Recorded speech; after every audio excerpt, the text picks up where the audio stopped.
day, dear viewers. This is Gillet and you're welcome to GASA Enews. Another opportunity for us to learn is coming up next Sunday, July 26, 2020 at GASA University. The topic of discussion will be anger management, to be presented by Mr. Gabriel.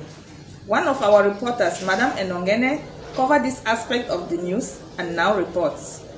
Yes, Gillet, as you know, the director of GASA Media have already launched a flyer in a video form for the upcoming Zoom conference which will take place on Sunday at the GASA University. The topic for this presentation will be anger management, and our guest speaker for that day will be Pastor Gabriel. The GASA Media therefore invites our mates of 8990 class to come with their families and friends to benefit from this wonderful presentation. The time for this presentation will be 3 p.m. US Standard Time and 8 p.m. Cameroon time. Fellow mates, anger is something which is difficult for all of us to control. So it will be a wonderful opportunity for all of us to be present and learn from Pastor Gabriel. I am Madam Enongene Victorine for GASA Media. Over to you, Gillet. Thank you, Madam Enongene. Last week, members of the social department of our executive were interviewed in the person of Mr. Fonguni Pius, Madam Tangi Victorine, Mr. Fobele Nevi, and Mr. Fonkem Eugene. They were all asked how they usually manage to come out with a unanimous memo which they post in the forum, given that there are 4 of them in that department.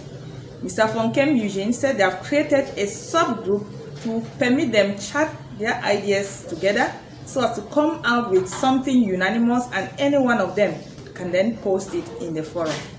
Mr. Fonguni Pius equally gave us his reasons for always posting music in the forum, which he said is to bring life, joy as part of socialization. Madam Tangi Victorine equally gave us a definition of free will donations. This is what she said. Free will is a gesture which is added to this GASA 8990, where we all chip in what we are able to, according to how you feel, to help one another in case of a problem. Thank you, Madam Tangi. The Secretariat of our organization has officially announced the accident of our friend, Madam Atemken Judith, on her right ankle. The social department immediately launched her free will donation, and right now, the finance department is already collecting the free will funds to permit us assist her during this moment of pain. So we call on all members to chip in their free will donations so as we can gather it together to help our friend who is really in pain.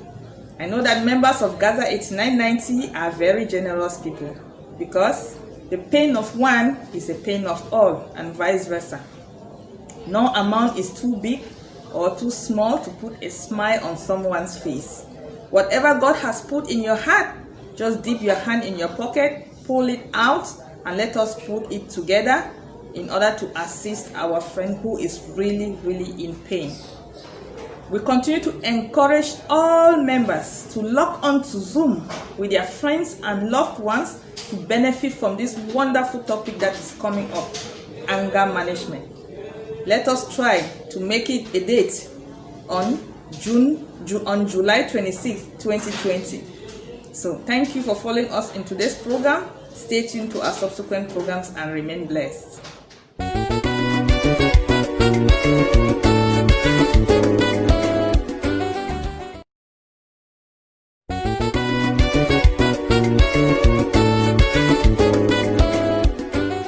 Dear viewers, this is Gillet and you're welcome to GASA Enews. GASA 8990 is hit with sad news. Last Friday, July 10th, 2020, we received information that one of us, Mrs. Atemken Judith, had an accident at work which led to a fracture at her right ankle. She's currently in the hospital. She already has a surgery and is still under medical attention. Members are already sending her get well soon messages in the forum. So we continue to encourage all to call her, as well as send her more moral boosting messages to cheer her up, and most importantly, pray for her quick recovery. Our recent Zoom conference meeting took place last Sunday, July 12, 2020, hosted by GASA Media. The topic of discussion was how to plan an event, which was presented by 3 guest speakers, which were Madam Kemge Beatrice, Madam Kemasum Justine, and Madam Forji Beatrice. Our guest speakers gave different things that we have to consider when planning an event, from time factor, budgeting, setting up committees, and evaluation of the event. One of our reporters, Madam Enongene Victorine, covered the time factor aspect that we have to consider when planning an event. Madam Enongene. Yes, Gillet. During our Zoom conference, which took place on the 12th of July 2020 at the GASA University, one of our key speakers, Madam Kemasum Justine, made mention of time as one of the essential factors we should put into consideration when planning for our event. Fellow mates, time is very important here on when to organize our occasion. She made mention of the dry season as the best time for us to organize our occasion. Secondly, she also said we should put into consideration the year, the month, the day, and even the hour for this occasion to begin. Fellow mates, let us not be embarrassed. The time we tell our invitees to come, they come and we are still trying to put 1 or 2 things together. It will not be good for us. It will make us look stupid. So let us try and respect time when planning for an event. I am Madam Enongene Victorine for GASA Media. Thank you. Thank you, Madam Enongene. Madam Kemasum Justine also insisted that no event is too small to neglect planning and recommends that we should always establish a budget. This is what she said. Remember, no occasion is ever small. You always begin with that impression, oh, I think I have to invite 20 people, 30, 50 people. Then before you turn your eyes, it has become a whole lot. So, what are you supposed to do? You are supposed not to do what they call, maybe you do budgeting. Thank you, Madam Kemasum Justine. Madam Forji also said during her presentation that the event host is supposed to choose a good DJ as well as make a research to find out the kind of music that his guests are going to like. This is what she said. DJ, the type of music that we have to play in those that occasion should give that people to really enjoy the occasion. You have to, the bride and the groom has to first of all research on the DJ, research on the type of music. That will not only give room for people to just sit down, but that will motivate people to stand up and dance with happiness and with joy. Thank you, Madam Forji. Madam Kemge Beatrice equally advised that at the end of every event, we have to call different committee members to sit at table and evaluate every aspect about the event and take corrective measures. This is what she said. Event is very necessary because you sit and you evaluate yourself, you assess yourself. All the people that worked with you, all the leaders that assisted you in that, give an appreciation to them. That is how you move forward. That is how you plan your event. And at the end of the day, you have something like a drawing board so that you're able to be a master planner. Thank you, Madam Kemge. We continue to encourage all members to always participate in Zoom meetings so as to gain knowledge and also experience. Thank you for following us in today's newscast. Stay tuned to our subsequent programs and remain blessed.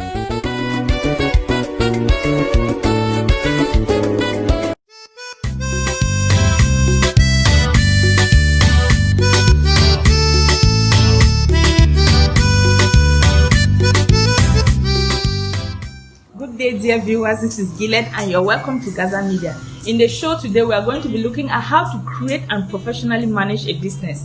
You know, we are the age of creating and managing our own businesses rather than working to enrich other people. It's not easy to create a business, dear friends. You just need to look around you and see the needs of the people and make it available for them, and it becomes a very big business for you. Like for example, if you look around and you see that there are nursing mothers who are working class, you can set up a kindergarten for them to keep their babies while they go to work, and it becomes a very big business for you. it feels really good to be a boss of your own. I mean, you do what you want, when you want, and how you want it done. And for you to create and professionally manage a business, you need to put a good number of strategies in place to guarantee this. Yes. Strategy number 1, develop a business plan for your business. A business plan is simply a document that entails every information about your business. From the name of the business, its location, the ownership, the creditors, the targeted customers, your marketing strategies, the suppliers, tax policies, accountability and financial analysis, the recruitment policies. Everything as in everything. Write it down. Point number 2, develop the people to run your business. Recruit the right people for the right positions. Don't recruit people because you know them or they come from the same tribe or from religion with you. No. Make sure you recruit people based on competence, and make sure you set a good management team to manage this personnel well. Make sure you train them also so that they become more skilled to be able to meet up with the needs of changing time so that you can excel above your competitors. Put up also a good system of internal checks to monitor the personnel so that they can work well. Do it daily, monthly, weekly, and even quarterly and yearly. Make sure you also motivate your staff so that they can put in their best so that you can achieve your goals and objectives. Point number 3, develop the things that you need for your business. What is it that you need for your business? From the building and all its assets, write them down. Point number 4, develop finances for your business. What is the capital that you are looking at? Is it going to come from your pocket or is it going to be a line of credit? Write it down. Establish a good budgeting process. List all the things that you need and their prices. How much are going to sell them, write them down. Try to calculate and look at the profit that you are going to make. Make sure you establish a good system to make cash flow statements, financial statements. Try to determine when is it that you are going to break even.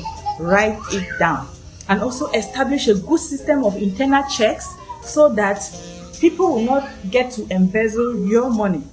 Point number 5, develop a method to revise and to adjust plans. Whether they are work plans or whether they are financial plans, develop a method to evaluate them so that you can see the progress that you have made, the major accomplishments that you have made, the trend of your business, client satisfaction, and also major areas of concern so that you can take corrective measures. I'm going to invite one of us, Mr. Nkeze, to tell us the advantages of running a business in your own area of competence. Mr. Nkeze. Thank you, Gillet, for this opportunity to be on your platform, Gillet Show. It is a privilege to be on Gillet Show. It's one of the most outstanding shows in GASA 8990. The advantage of being an entrepreneur in your own area of expertise or your own competence is that you are a master of that field. You master all area of the business. You understand the negative and the positive side of the business. You can step in at any particular time to adjust to the situation. You can better refine the business based on your knowledge and the skills that you have in order to make it move positively. That is one of the best things you can do when you become skilled in your domain. Thank you, Mr. Nkeze, for coming to share this vital information with our viewers. Dear viewers, I believe you have learned 1 or 2 things from him. Put it into practice and you will not regret it. Thank you for following us in today's program. Stay tuned to our subsequent program.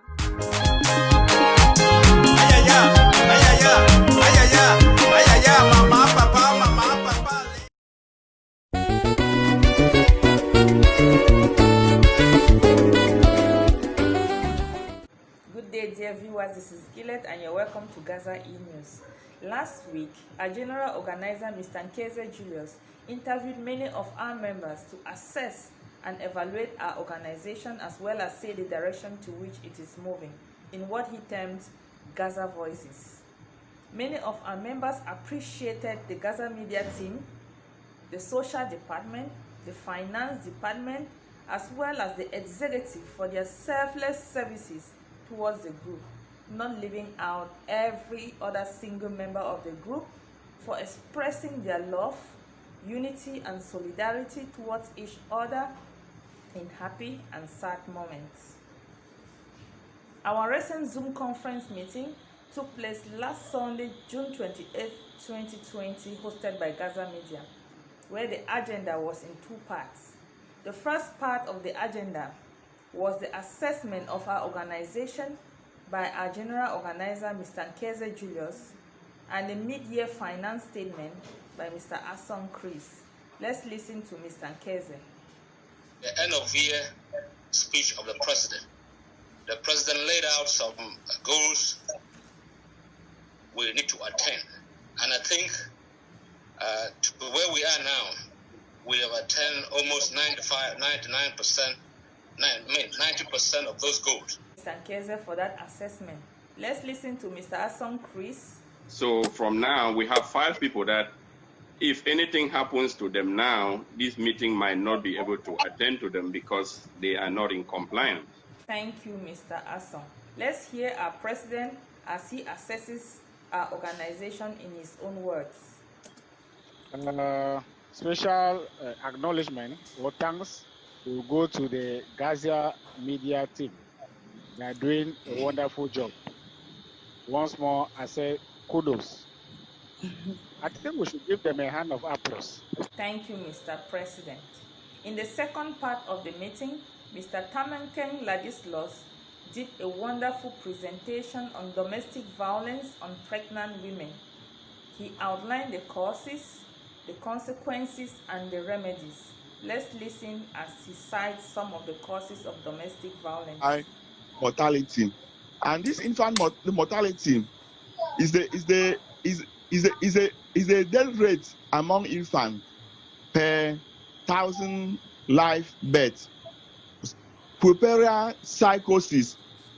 In some places, it's easy to see a pregnant woman suddenly going off.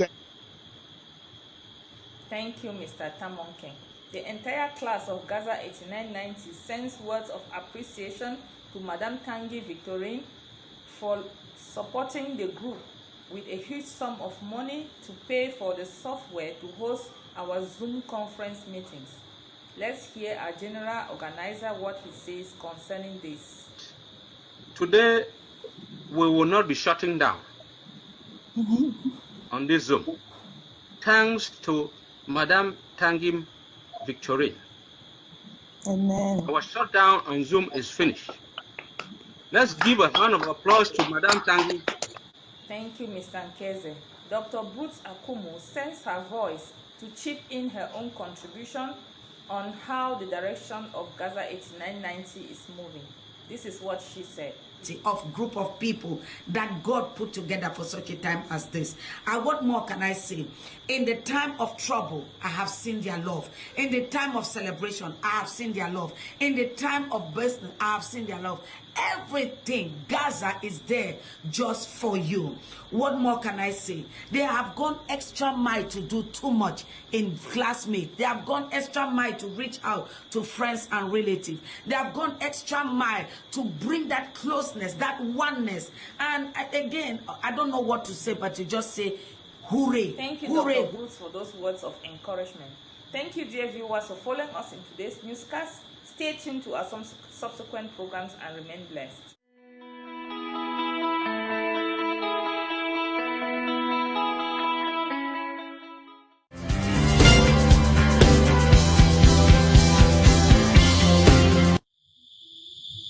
Good day, dear viewers. This is Gillet, and you're welcome to GASA Enews.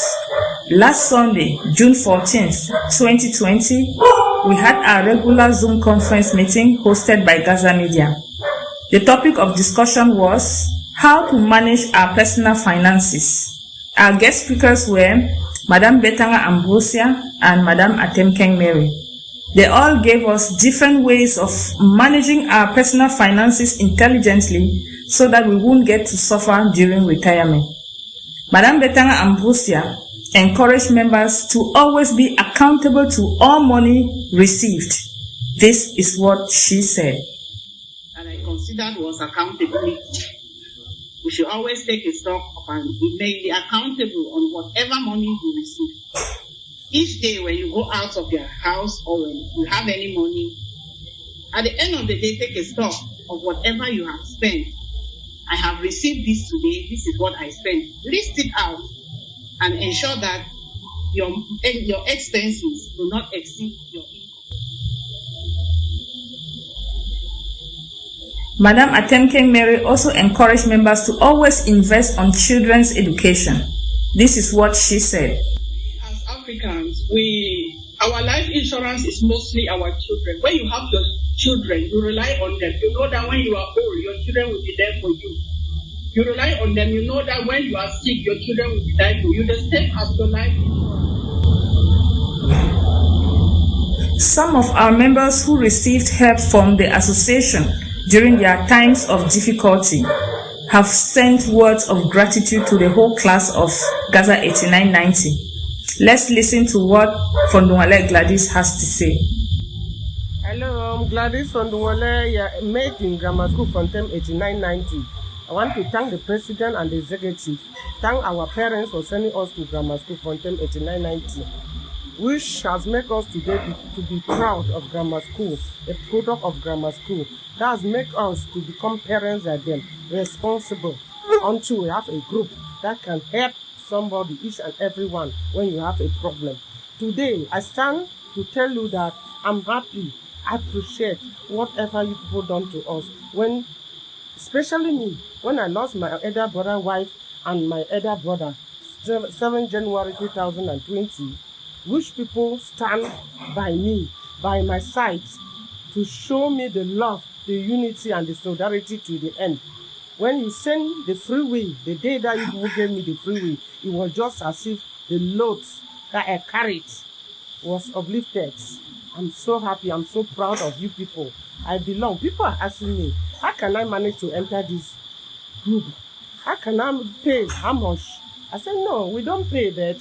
It's just a group. It's just a batch, 8990, that we are today become one family. I'm a single lady, 2 kids, a designer, Cameroon, Chateau.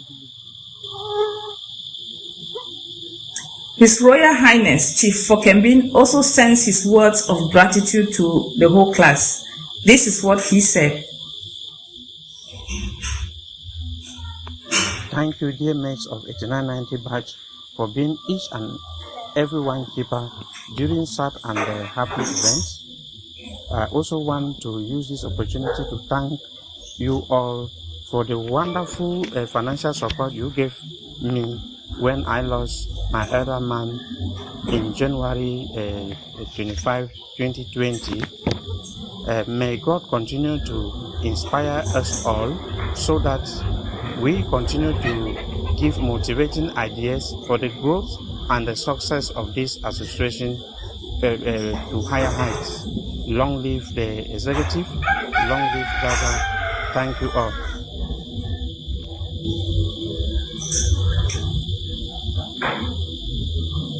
The whole class of GASA 8990 wants to encourage members to always take part in our Zoom conference meeting. Not only will you gain information that is educative, it's also a great experience to participate in a Zoom conference meeting. Thank you, dear viewers, for following us in today's program. Stay tuned to our subsequent programs and remain blessed.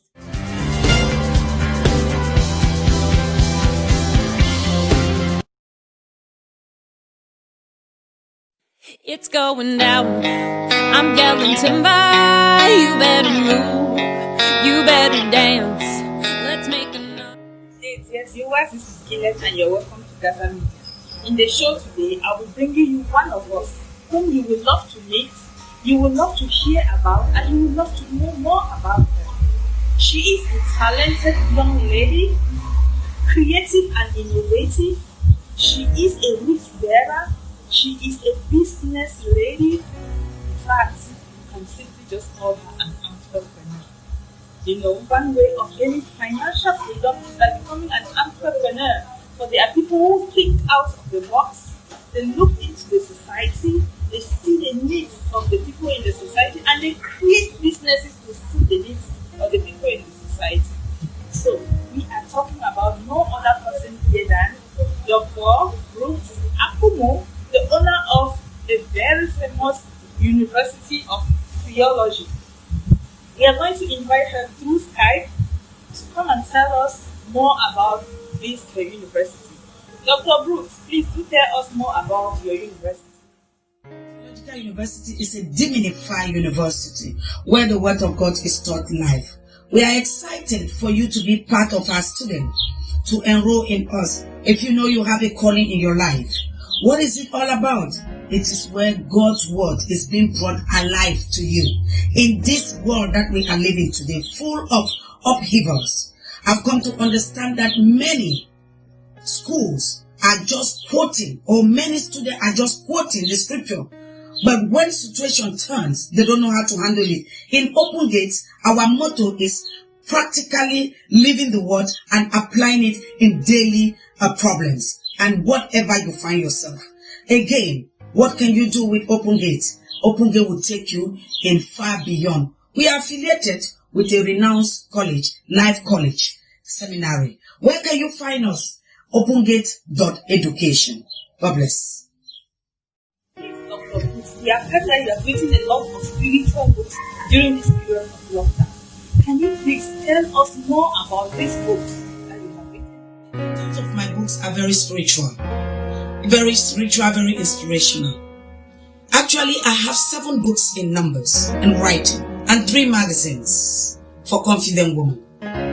But as far as my books are concerned, in this period of lockdown, I wrote 4 books.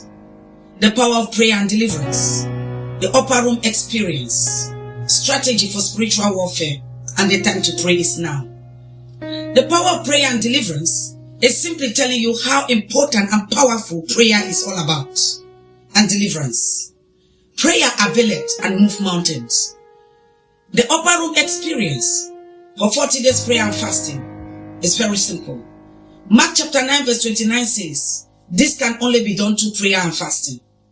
The strategy for spiritual warfare, it gives you every strategy how to combat the enemy. And the time to pray is now. In this very difficult time.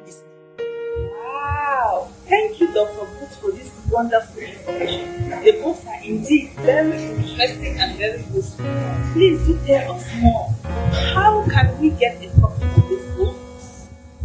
My books are all available on Amazon, but as for now, the easiest way for you to get them, you can go through my website, www.florence@drfbrooks.com. I have a store that you can order my books from, or you can call me and then I mail them to you. And it's very simple. Well, dear viewers, you have heard from our famous Dr. Bruce Akumo, her books, and her university. If you need any of those copies of the books, please do contact her through any of these numbers on the screen, or you can simply get to her through opengate.education. Thank you, dear viewers, for following us in today's program. I believe you did enjoy it. Thank you so much. Follow us in our subsequent programs and remain blessed. It's going down. I'm yelling timber. You better move. You better dance. Let's make a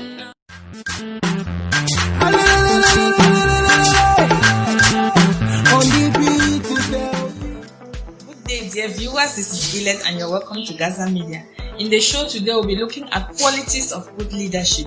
Who is a leader in the first place? A leader is one who knows the way, who goes the way, and who leads the way. So we are all leaders in one way or the other, as parents, as workers, as Christians. So the big question is, are we good leaders or not? But by the end of this presentation, all of us are going to be good leaders. Quality number 1, honesty and integrity. If you're an honest leader, you will win the integrity and respect of your subordinates. Be a committed leader. If you are committed, give your full commitment to your job, your subordinates will copy from you and you are going to reach your objectives. Be confident in yourself. If you have confidence in yourself, your subordinates will also have confidence in you and they will give you their full trust and support. You have the ability to inspire others. Yes. Inspire your subordinates through your good example so that they can dream more to be like you. They want to do more. They want to know more from you. Be a good communicator. Yes, you should be able to communicate effectively your goals and objectives to your subordinates and motivate them to be able to reach those goals. Don't forget to strategize, to give them the strategies to achieve these goals and objectives. Be able to delegate power and authority to your subordinates. Yes, you are not there to do all the work all alone. You are just there as a planner, as an organizer, as a director, and you monitor. So as you delegate the powers, you just monitor them and support them, give them the resources to reach these goals. Be a creative and innovative leader. If you are a creative and innovative leader, you'll be outstanding with your team because you will be able to meet the needs of changing time and you excel above your competitors. Have empathy. If you have empathy, it means you have feeling for your subordinates. If they come and lay a problem to you, maybe it's even a family problem, don't say go away, it doesn't concern work. No. Try to listen to them, listen to their pain, listen to their problem, and try to propose solutions. Be a resilient leader.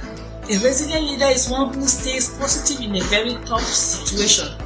You try to be a problem solver. If you are that kind of problem solver leader, your subordinates will always give you their support. Be emotionally intelligent.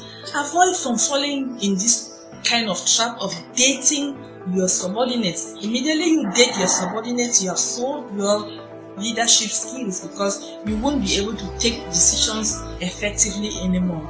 Be a transparent leader. Yes, always don't hide any information from your subordinates concerning work. Be transparent, and this will also urge them to be transparent too. Be a visionary leader. Look into the future, establish long-term goals, and lay down strategies for you and your subordinates to be able to follow them to reach those objectives. Thank you, dear viewers. I will invite one of us, Madam Tangi, to throw more light on this issue of qualities of leadership. Develop transparency. The transparency will lead to people to believe in you and build their trust. Encourage the risks and innovation. Be creative so that people can get to work and create an effective working environment. Have the value of ethic of ethnicity and integrity, which means you follow the rules and regulations of the organization, and this will follow suit the followers. Act decisively. Create the goals of the organization, and they should be clean and clear for people to follow. Balance the truth and optimism. Remember, you are not going to be 100% successful, irrespective of how you do it. Assessing your strengths and your weaknesses will lead to effective leadership. Listen to yourself speak sometimes and learn from your mistakes. Be compassionate. Let the people around you know that you love them and you feel for them and you care about them. Thank you, my fellow friends. Thank you, Madam Tangi, for that wonderful presentation. Dear viewers, I know you have learned one or two things from her. Thank you for following us in today's program. Stay tuned to our subsequent programs.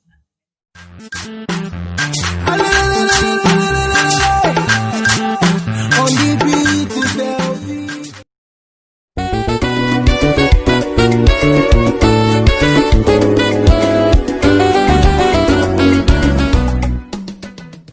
Good day, dear viewers. This is Gillet, and you're welcome to GASA Media. In the show today, I'll be giving you some little tips on what you can do to love your job, even if you hate it. Yes, it's really hard to have a job that you love. But even if you are lucky to have one, if you do not do something to maintain that love of it, the love of it will go away. That is why today we find ourselves doing jobs that we do not really love, but we can't quit because we have so much responsibility on our shoulders. But believe me, you can love that job with these tips that I'm going to give you. Tip number 1, chase mastery and accomplishment. Remember, every job requires a skill. If you can only struggle in your own area of work to be able to master those skills that are required for your work to your fingertips, you'll find yourself already in love with your job. Just take, for example, a simple buy and sell and learning the skills of greeting her customer with a smiling face and thanking them for shopping at her place, encouraging them to always come and buy at her place. She's already in love with her job. Give yourself autonomy or constraint. If your job is that which requires some specific laid down restrictions, make sure that you give yourself the freedom of doing things in your own way. Yes, if you want to do things in your own unique way, But not going out of the objective of your employer, you find out that you're really in love with your job. Find purpose and meaning for your work.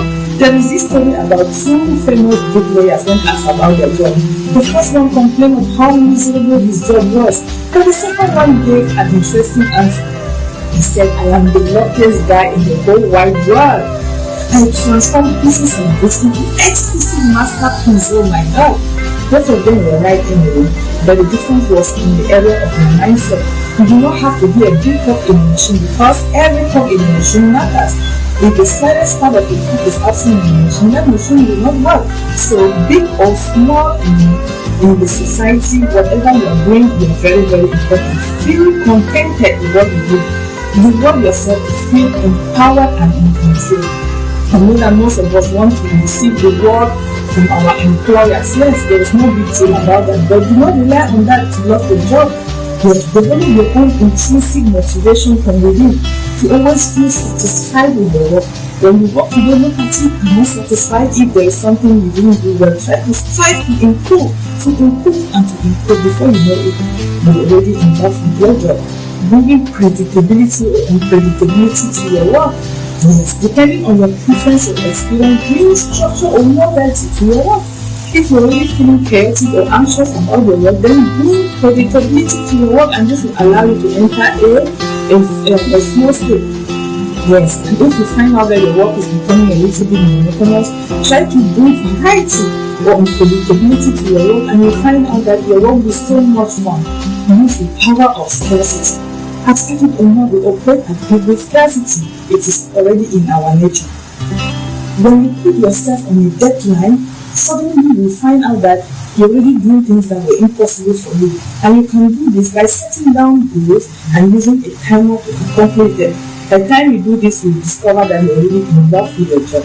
So I'm going to invite one of us, Madam Tangi Victorine, to come and tell us what motivates her to love her job and what she's doing to continue to love that job. You're welcome, Madam Tangi. And how do I start my day? How do I like a job that I didn't really want? First, overthinking is not too good. Just get on there and do it.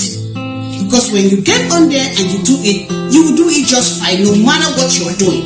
Whether you are a buyer and seller, whether you're a teacher, whether you're a lawyer, whether you're a doctor, whether you're a pharmacist, whether you're a nurse, or whatever you are. When you put your mind on it, you will do it just fine. Thank you, Madam Tangi, for coming to share your experience with our viewers. Dear viewers, I'm sure you have learned one or two things from her. Try to put it into practice in your own area of work and you will not regret it. Thank you for following us in today's program. Stay tuned to our subsequent programs and remain blessed.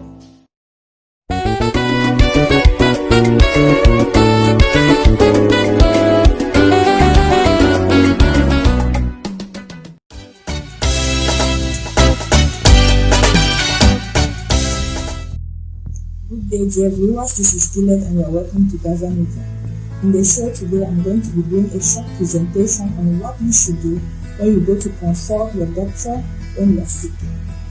Most patients do think that when they go to the hospital and they have to take their body weight, their body temperature, maybe their blood pressure, or maybe even their heartbeat, it is already an indication that the doctor will be able to know what is wrong with them. But this is not true. The first and most important information that will help the doctor to be able to diagnose what is wrong with us is the information that comes from us, the patient. So, we should do well to always reveal the right information about our health to our physician anytime that we go to consult.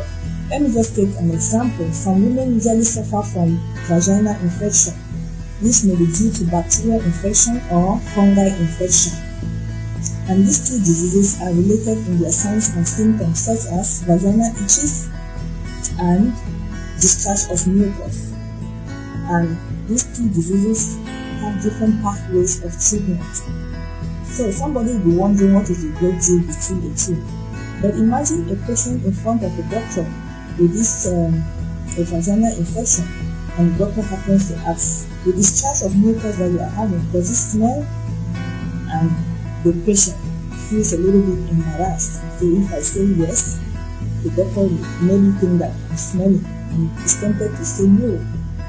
whereas it does not. So, you see, the doctor will go ahead to prescribe an antifungal for its treatment, whereas it is a bacterial infection that should rather be treated with an antibiotic. So, such a patient will go home, take these drugs, and will not be satisfied because she will not be healed. Another patient with similar situation may even not reveal the signs and symptoms that she is witnessing simply because maybe she thinks that this is a sexually transmissible disease, and it may make the doctor to think that maybe she has multiple sex partners. But we must never be shy to reveal the right information about our health to our physician, because that is just the password to our treatment. Without this necessary information, we cannot be treated the right way. So this video is to encourage all patients out there to know that the key to their treatment lies with them. If you decide to give the right information, you'll be treated, and if not, you will suffer. So I will therefore call on Dr. Fozao to throw more light on what I am talking about. You're welcome, Dr. Fozao. Hi, this is Dr. Fozao. In order to properly diagnose and manage a disease, history from the patient is the most important piece of information during the doctor-patient encounter. This is because many diseases present with similar or same symptoms. The information that we get from a patient is highly confidential and to be used for diagnosis and treatment only. During our encounter with the patient, we focus on the onset of the problem, the duration, the progression, the timing, and the severity. We also ask if this patient have seen other doctors with a similar problem, if there was some tests done, they currently taking any medication, including some homemade regimens.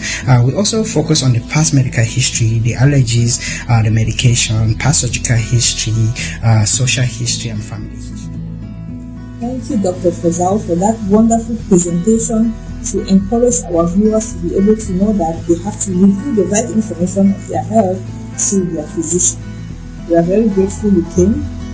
I believe that this has made sense to somebody, and we are going to use this information to help ourselves. Thank you so much.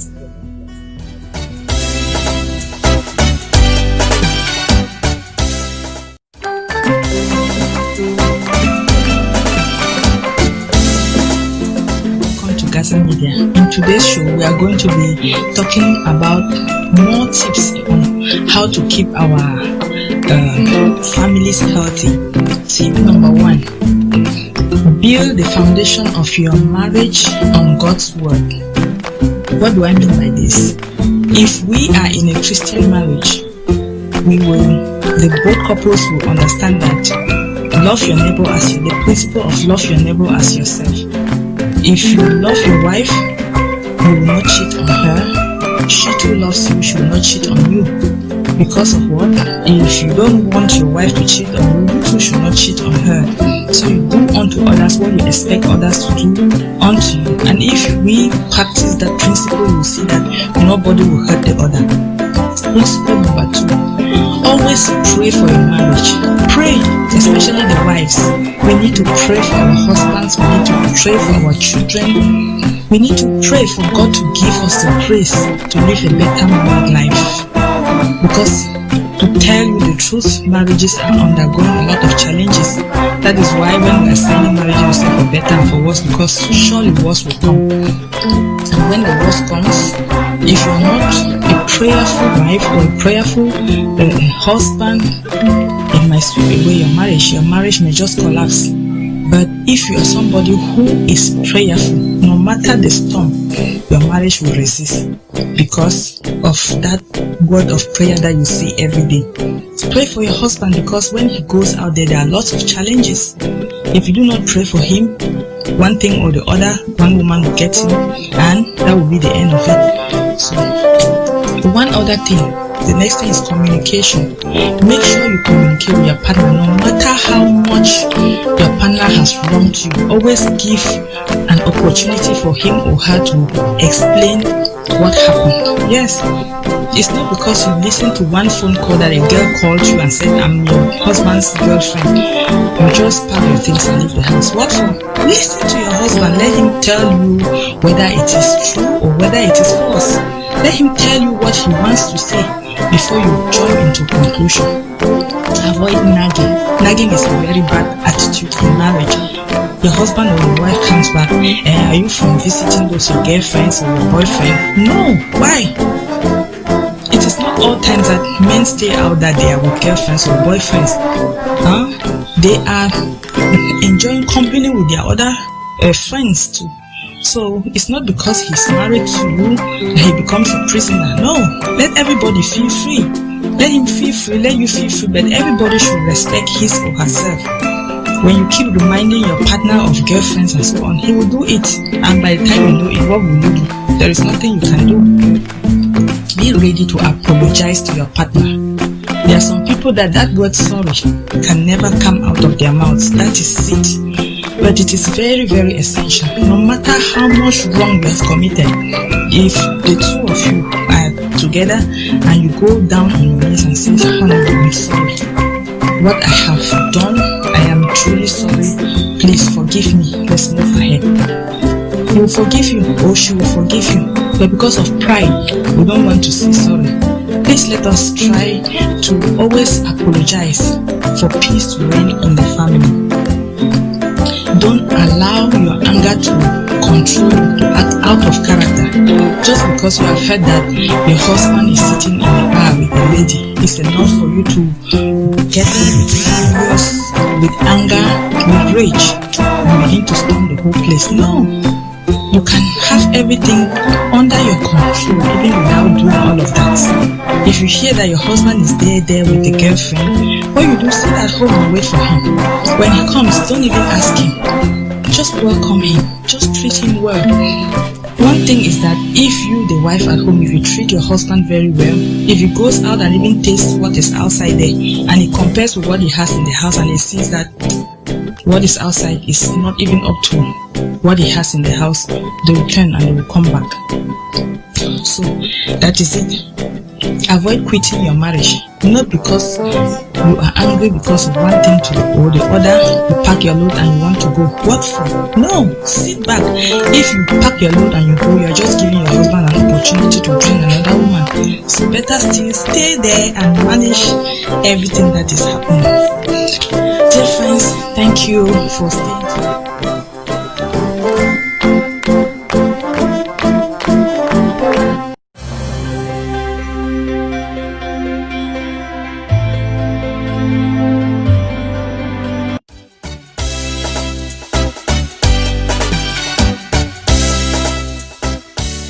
Welcome to GASA Media. In today's show, we are going to be talking about more tips on how to keep our families healthy.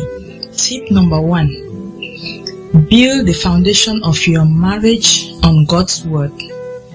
What do I mean by this? If we are in a Christian marriage, both couples will understand that love your neighbor the principle of love your neighbor as yourself. If you love your wife, you will not cheat on her. She too loves you, she will not cheat on you. Because of what? If you don't want your wife to cheat on you, you too should not cheat on her. So you do unto others what you expect others to do unto you. And if we practice that principle, you will see that nobody will hurt the other. Principle number 2: always pray for your marriage. Pray, especially the wives. We need to pray for our husbands. We need to pray for our children. We need to pray for God to give us the grace to live a better married life. Because to tell you the truth, marriages are undergoing a lot of challenges. That is why when we are signing marriages, we say for better and for worse, because surely worse will come. And when the worst comes, if you are not a prayerful wife or a prayerful husband, it might sweep away your marriage. Your marriage may just collapse. But if you are somebody who is prayerful, no matter the storm, your marriage will resist because of that word of prayer that you say every day. Pray for your husband, because when he goes out there are lots of challenges.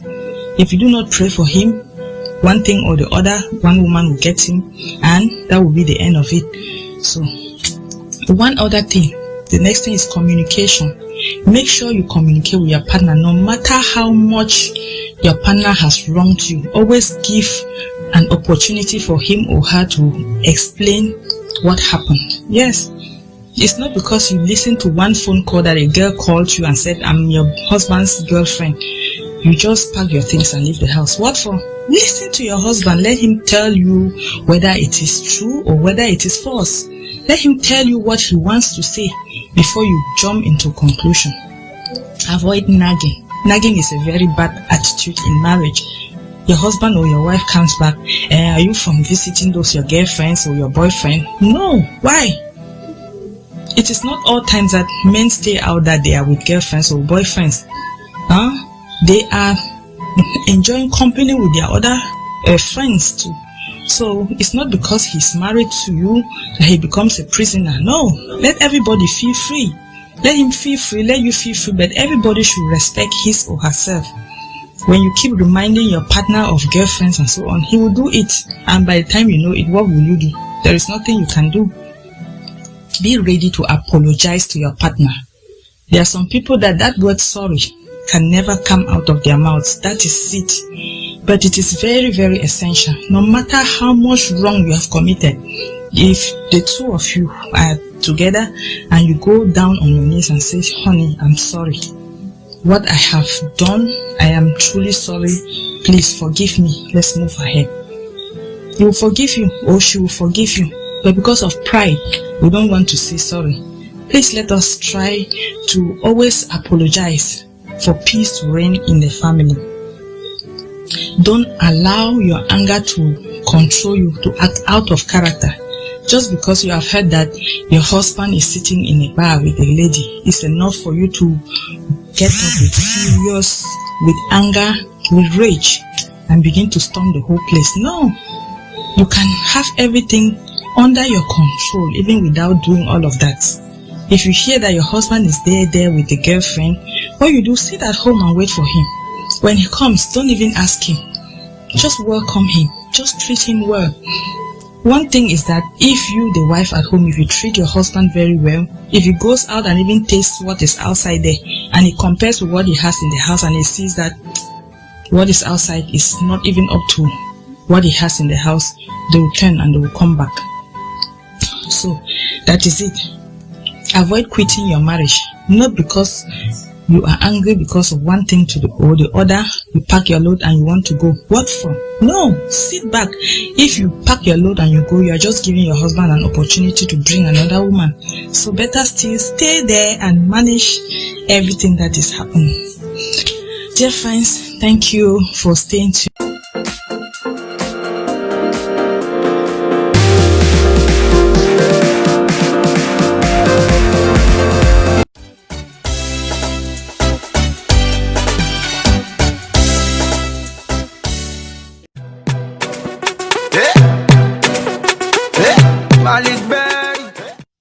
Good day, dear viewers. This is Gillet and you are welcome to GASA Media. In the show today, we are going to be talking about public speaking tips. Yes, and you know, as adults, we always be called once in a while to do a presentation in public, and it is a great challenge to some people. But believe me, by the end of this presentation, everybody will be able to handle this without any problem. Tip number 1, be prepared. Yes, each time we are called to do a presentation in public, make sure you master the content of whatever you are going to present to your fingertips. If there are some difficult words to pronounce, make sure you learn their pronunciation ahead of time.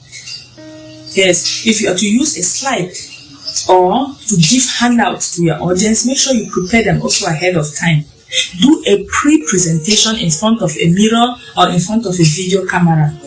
After which you do a replay and you watch how it's going to look like in front of your real audience, so that from there you can correct some errors before you face your real audience.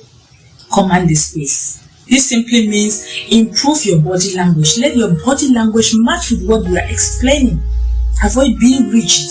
Avoid pocketing your hands. Avoid folding your arms. No, feel free, relax when you are doing a presentation, and make sure you face your audience and make eye contact with them. It is very, very important.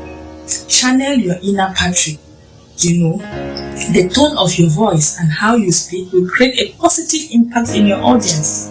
Make sure the tone of your voice is loud enough for the person right at the back to be able to hear you. Make sure you speak at a steady pace and you vary your pitch. Speak clearly and confidently. Pronounce every word clearly for the understanding of everybody. Conquer your fears. How do we conquer our fears during a presentation? Is how prepared we are. The more prepared we are, the less nervous we are going to be, and the more likely we'll be able to handle any mishap. Yes, prepare yourself very well and you will not even have any fears. You will not be nervous. One thing we could do to conquer our fear is knowing that anytime we are doing a presentation and we are the ones in front, we are higher in command than any other person that is in our audience. It doesn't matter the position of the person. Just knowing that you are higher in command, you can command even the president to come in front and stand there, and you use him as an example to demonstrate something that you are explaining. And just knowing that you are higher in command makes you, at least, to drive away that fear. Who are you afraid of again if you are the higher in command? That is it. Know your audience. Yes, it's very important to know your audience before time so that you match your language and the content of your presentation to the level of your audience. You don't expect to use the same language that you use to talk to children, to adults. No. So, avoid reading notes. Yes, each time you are called to do a presentation, don't write pages upon pages. You can summarize in points. You just flash your eye and then you give the explanation. Very important. Reading notes is boring. It will make your audience not to focus on you. Add some style. Yes. If you are using a slide for presentation, for example, make sure you try to summarize it to the barest minimum. And make the characters to be big and colorful so that your audience will be able to read easily. You can even use images or pictures for demonstration. Very important. Try to enjoy yourself. When you are doing a presentation, enjoy what you are presenting. And that is the only way that you can make other people or your audience to enjoy it too. Yes, if you see that the environment is very tense, try to break the ice by creating some humor. You can use a little story, you can use a little song so that the environment will be relaxed before you continue with your presentation. Learn from your past error. Yes. Try to analyze at the end of every presentation, analyze where you did well and where you did wrong. So that from there, you capitalize only on where you went wrong so that you can learn from there to improve in your next presentation. Dear friends, that is the little we gathered for you and we encourage you to try it so that you can become used to it. It's very important. Thank you so much and remain blessed. Stay tuned to our subsequent programs. Thank you.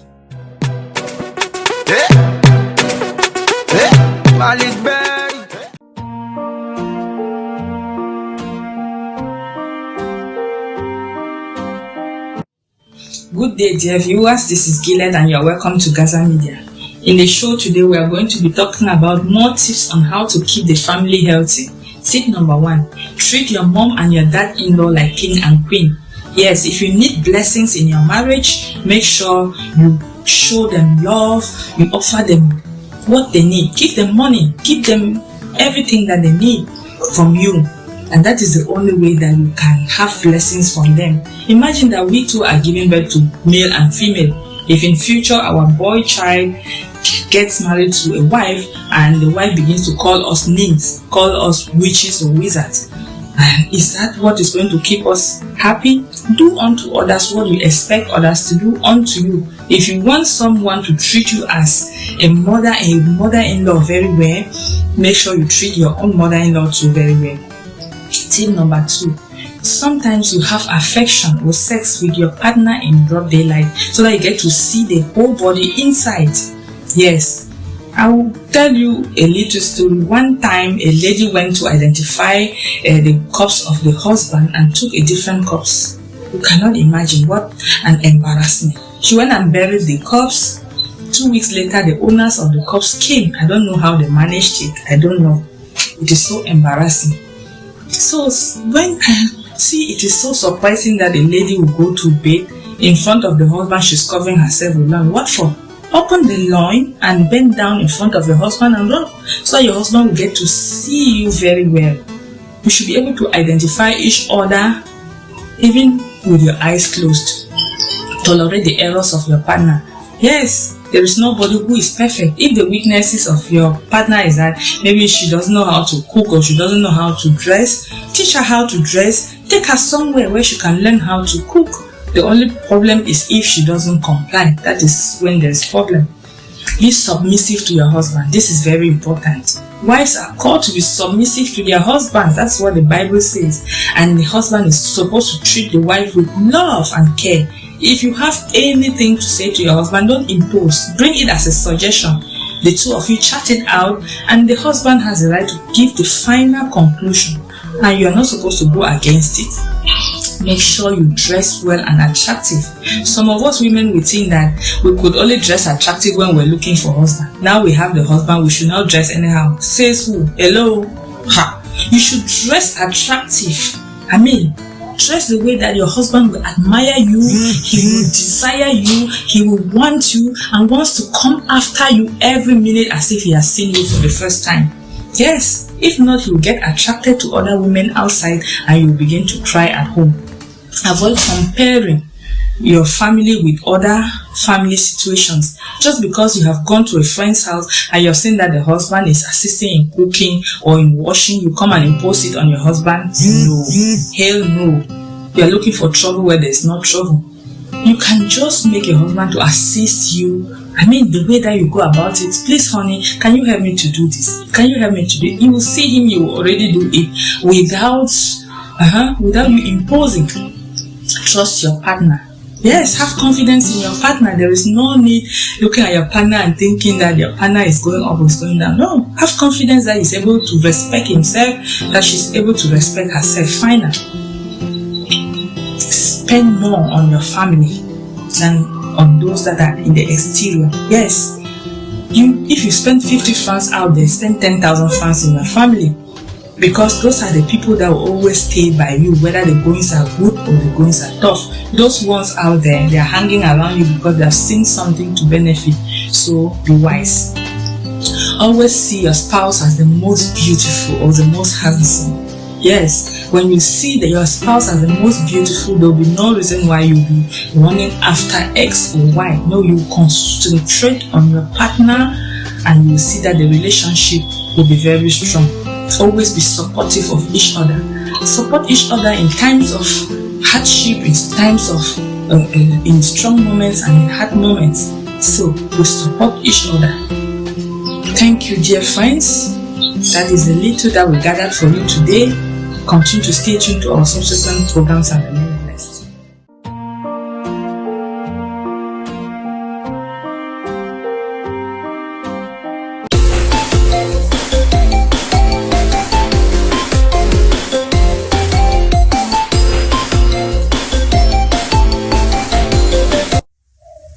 Good day, dear viewers. This is Gillet, and you are welcome to GASA Media. In the show today, we are going to be talking about choice of educational institutions for our children. As we all know, educational institutions are classified into two main categories, which are the public institutions and the private institutions. So, which are you going to choose for your children? It's all a matter of choice. But remember, before you make any choice for your child, you have to understand that whether private or public, the curriculum is the same, because the curriculum for every country is established by the state, monitored and regularized by the state. So whether you're going to be sending your child to private institution or public institution, they are just going to be studying the same curriculum. So both institutions have their advantages and disadvantages, that is sure. So for some people send their children to private institutions despite the fact that they are very, very expensive, because the thing that the student-teacher ratio is reduced, so the teacher will have enough time to work with their children. Others just send them there because they think that because of the religious activities that will be done in school, the child will benefit from a lot of moral uprightness. They will benefit from a lot of moral lessons that can build the child's morals. and others just admire the building, the structure, and they send their children there. So, and public schools too also have their own advantages, such as what they are less expensive, and the fact that you are paying less expensive just means you will save enough money to take care of other family needs. And also, they are also located just nearer to where the children live, so the child can live from home to school or from school back home within a very short period of time. The rest of the time they can use in doing other activities. You see, when you send your child to public schools, they are in the society, so they learn other things apart from just learning academics in school. They are learning how to manage the home, they are learning home chores, all those things, all those activities. They also help the child to be independent, unlike those that we send to private institutions. They are just there to chew everything and give them to swallow. So you see, look at all of us that went to public schools. Can we say that we have not succeeded? I think the answer is no. It did not limit us in any way. So what we want to say here is that we should not kill ourselves if we cannot send our children to private institutions. The only thing that we should do is, if you send your child to public school, it's only left for you to follow up the child at home. Follow the child with assignments, follow the child, make sure that the child studies at home, you give exercises, and you will see that the child will do even better than the child who is being sent to a private institution. So it's not a do or die affair. Don't think that because my neighbor has sent the child to a private school, I must send my child to a private school. If you look at the outcome, you will see that the outcomes are always the same.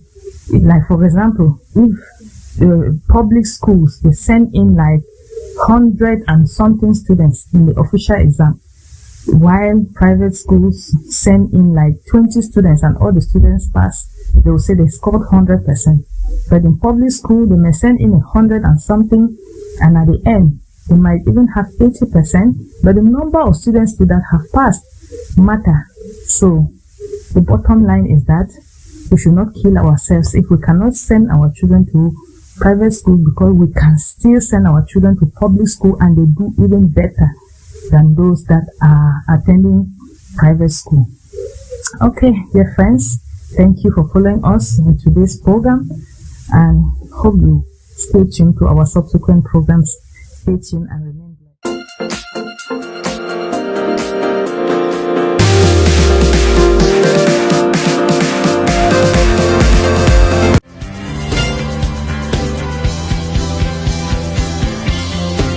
Good day, dear mates. This is Gillet, and you are welcome to GASA Enews. The entire GASA media team is filled with a lot of joy and excitement for having received some very good news from the Executive Bureau of our organization. News has currently reached us that our President, Mr. Chalefe Hillary, has approved the sum of 100,000 francs CFA to the GASA media team to help sponsor some of our programs. This amount came to us first as a surprise, and secondly, it's going to go a long way to help us improve on our services in the area of news, entertainment, Zoom conferencing, shows, and what have you. So I would like to call on our President, Mr. Chalefe Hillary. Please do tell us what prompted you to take this very, very sensitive decision. Dear brothers and sisters, fellow classmates, I hope we are all doing fine. I hope the good Lord is taking good care of us, especially at these periods of COVID-19 that is ravaging the world. I know and I trust in God that at the end of this pandemic, all of us will answer presence. I want to particularly thank all of you for the wonderful participations and the wonderful works you have been given to make GASA moving ahead. Especially to the GASA media team for their wonderful works. I wish to particularly thank Madam Atemken Gillet, for the good work she has been doing. And it is for this reason that me, together with the ESCO, we saw that it is necessary to support the GASA media with a token of 100,000 francs a year. As the time moves ahead, we're going to see if this amount is just enough, or we can do something more to make them continue with the good work they have been doing. We all know that this 100K is just a token as compared to the great job that they have been doing. This is just to encourage them. It is not like we are paying them. It is just to encourage them. We know that we cannot pay them. We cannot pay them for the good work they have been doing. So once more, I wish to thank every member of the GASA family, because it is our collective effort that is making us move ahead. I want to assure you that other classmates, they admire us. They want to be like us. So kudos to all of us. Thank you. Have a great day. I would also like to call on our editor-in-chief, Mr. Kumba Ernest, to say something concerning this recent development. I'm very grateful for the approval of the financial assistance that we requested from the executive of the GASA 8990. Yeah, I really wish to take the opportunity to thank the president and the entire member of the board for the thoughtful deliberation to recognize the work that we are doing here at the GASA media. Over the time, we have earmarked some serious projects that we want to do to bring more entertainment, more news to our audience. You know, for the past year, the GASA media have been sponsored solely by volunteers. But when we embark on this heavy project, we thought that we need assistance from the executive. And we cannot thank everyone enough for supporting us here. So we'll continue to work together. Okay, thank you. Dear mates, the entire GASA media team is very grateful and indebted to the whole class of GASA 8990 for giving us this wonderful assistance to permit us run our programs. You know, the goal of the GASA media is to keep you informed of all the happenings in the house, bring you more shows, entertainment, Zoom conferencing, and what have you. So, dear friends, we call on you to follow us in all our programs without skipping any. Stay tuned and remain blessed. Thank you.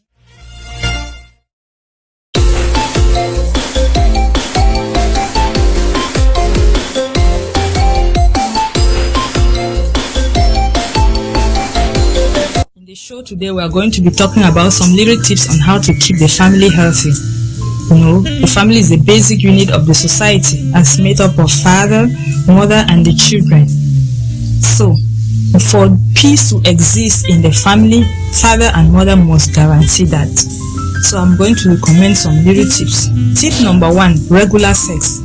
I mean regular sex. If there's problem in marriage, if you ask very well, this sex issue must be involved. So feel free as couples to tell your partner that, honey, the way you did it last time, I didn't enjoy it. You would have done it this way or that way. Fine. And wives too, I encourage you every 5 o'clock in the morning, tap your husband and give him a good dose of it before he gets up and goes out. If you do that, by the time he goes out and even sees other women naked, he will not have time. And for the men, I encourage them that when you are having affection or sex with your wife, make sure that you move her to orgasm. Let her experience orgasm before you discharge, before you ejaculate. That is the correct way of doing it. Don't climb on her 1 minute you have already discharged and you leave her unsatisfied, and then she will start looking left or right. That is not correct. You're just breaking your marriage. Point number 2, good food. Make sure that before you cook food in the house, consult your husband and ask his opinion what he wants to eat before you go ahead to cook. This will save us from the stress of cooking food in the house and you're throwing it while the husband is out there eating in the restaurant. Cook according to his taste And then when it is time to serve him food, serve him by yourself. Sometimes we are so much involved in chatting that our husbands even come in without our notice. We don't have time because we are chatting with friends and so on. No, when your husband comes back, welcome him with a smiling face. Look for him good food, serve him well, dress in a sexy attire, bend down before him. Man, get his attention so that he can have that affection for you. That is the right way of doing it. Don't send your housemate to go and serve your husband. What for? You are just sending him out, and be sure that you are going to regret it. Some women even send housemates to wash their husband's clothes. What are you doing in the house, for crying out loud? Avoid searching your husband's phone or your wife's phone. It's not correct. What are you looking for in the first place? Because the information that you get there, you will not like it. Just have your husband, enjoy her, enjoy him. Your husband should enjoy you, and you forget about the rest. Enjoy yourselves. Avoid inviting third parties in your relationship, not even your in-laws. No. When you have problems in your marriage, wake up your spouse at 5 a.m., you resolve it, and move forward. Forget about the rest. Be honest to your partner. Make sure that you always tell the truth, because you tell lies and you are caught, you are in deep trouble. Keep your house always tidy, so that if your husband should come in with his friends at any time, he should feel at home. He should feel comfortable to receive his guests in the house. Love your spouse's family. Love your spouse's family. Yes, it's not because we are wives and we got married to our husband we think that we can own him all alone. No, he's coming also from another family. He's somebody's brother. They grew him up and sacrificed a lot for him, and so you just come in and you want to monopolize the whole thing. It is wrong. I'm very, very sorry about that. It is wrong. We have to welcome our spouse's family and entertain them, support them also. So accompany your spouse in his or her happy moments or sad moments. When your spouse is happy, you accompany her or him. Likewise, when he or she is sad, buy surprise gifts for your partner. This is very, very important. Don't wait until your birthday before you buy a surprise gift for your partner. Why? Every day is a good day to give a surprise to your partner. Take her to the park, take her to the beach, you catch some fun together. If you're tired, relax at the hotel. That is it. As simple as that.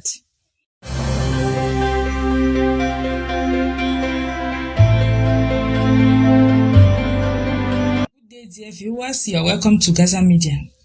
On behalf of the whole class of GASA 8990, we, the GASA Media team, want to use this opportunity to acknowledge some of our members that have joined the world at large as frontline workers in the fight of this wicked COVID-19 pandemic.